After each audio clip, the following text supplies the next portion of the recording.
Baik, di sini kami langsung berada di kantor KSPPS BMT cabang Robetal. Di sini langsung bertemu langsung dengan Bapak Saiful Rahman SPD selaku Kepala Cabang BMT yang ada di Robetal. Baik, siang Bapak.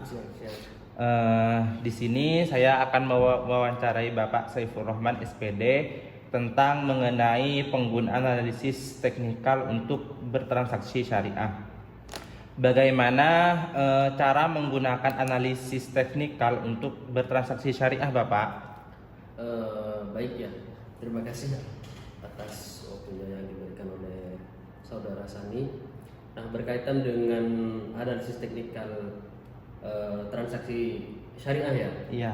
Ini tidak kepada hal-hal yang merujuk kepada akad-akad syariah yang menjadikan transaksi tersebut sesuai dengan anjuran hukum Islam seperti itu. Yang mana di poin utama yang disampaikan oleh saudara bahwa ini sangat gampang sekali bisa dikatakan seperti itu, karena memang cuma sebatas bagaimana cara untuk bertransaksi syariah.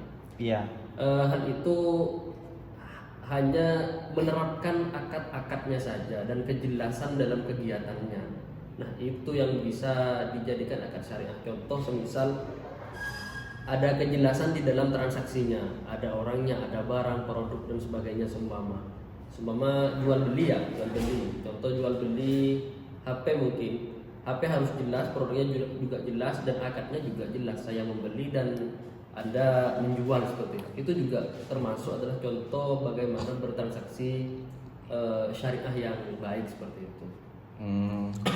Oh, jadi intinya kalau menggunakan analisis teknik untuk bertransaksi syariah ini tidak luput yang namanya dengan akad ya, Bapak? Iya. Oh, oke. Jadi baik, saya buka pertanyaan lagi, boleh Bapak? Boleh. Gini, bagaimana hukum Islam dalam menggunakan analisis teknikal pada saham syariah? Baik, hal itu ya tentu diperbolehkan, baik itu yang disampaikan oleh MUI sendiri bahwa sangat diperbolehkan, asalkan sesuai dengan anjuran yang pertama tadi, harus jelas, harus menggunakan akad syariah seperti itu, diperbolehkan, tidak apa-apa itu, tidak apa-apa.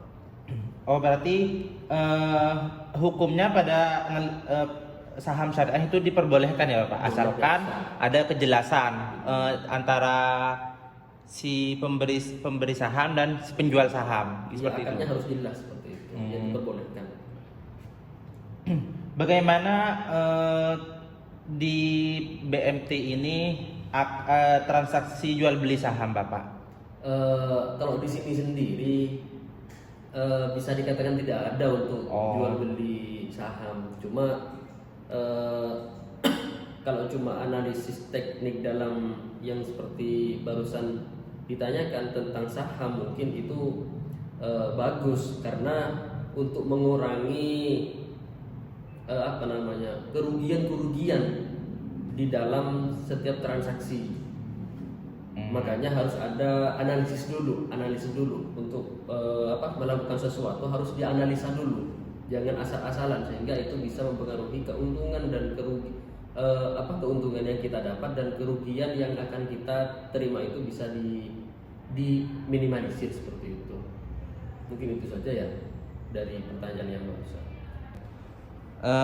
Lanjut ya Bapak ke pertanyaan berikutnya, bagaimana cara optimalisasi teknik pada saham syariah? Untuk mengoptimalisasi analisis teknik ya. Iya. Bagaimana kita analisis kita tentang teknik saham syariah itu bisa optimal, harus mengetahui hal-hal yang berhubungan dengan hal itu. Bukan hanya di akad saja, tapi kita harus tahu tentang kelemahan dan kelebihan teknik analisis teknik saham dulu seperti itu, sehingga hal-hal yang akan terjadi nanti bisa diminimalisir dan bisa terarah seperti itu. Harus tahu dulu, baik itu contoh kalau di saham ya, pemberinya harus jelas, produknya harus jelas, kerugiannya juga nanti harus kita pikirkan juga, harus memikirkan tentang apa namanya itu, kayak ada yang kalau kelebihannya nanti itu ada semacam apa ya, harus mengetahui, bisa dikatakan kompetitor, keadaan, kondisi ekonomi itu juga perlu seperti itu, sehingga nanti bisa dioptimalkan gitu. Harus tahu kelemahan dan kelebihannya saja poinnya itu. Oh, berarti ini masuk termasuk pertanyaan barusan itu masuk ke pertanyaan berikutnya Bapak. Soalnya pertanyaan berikutnya itu kelebihan dan kekurangan dalam menggunakan analisis teknikal. Oh iya. Berarti itu sudah dijawab ya Bapak? Iya bisa, itu berhubungan sekali. Oh, baik. Berarti intinya pada pertemuan siang hari ini bagaimana cara menggunakan teknik analisis teknik untuk mentransaksi syariah itu intinya kita itu harus menganalisa terlebih dahulu Bapak. Bagaimana situasi dan kondisi, terus bagaimana cara transaksi yang benar gitu ya. Bagaimana kita menganalisa jual beli sahamnya seperti apa, seperti itu. Baik, terima kasih Bapak Saiful Rahman SPD selaku Kepala Cabang. Semoga apa yang dipaparkan oleh Bapak bisa bermanfaat bagi generasi seterusnya. Cukup, terima kasih atas waktunya Bapak. Kami harap Bapak bisa menjadi pemateri selanjutnya bagi teman kami. Terima kasih Bapak. Assalamualaikum warahmatullahi taala wabarakatuh.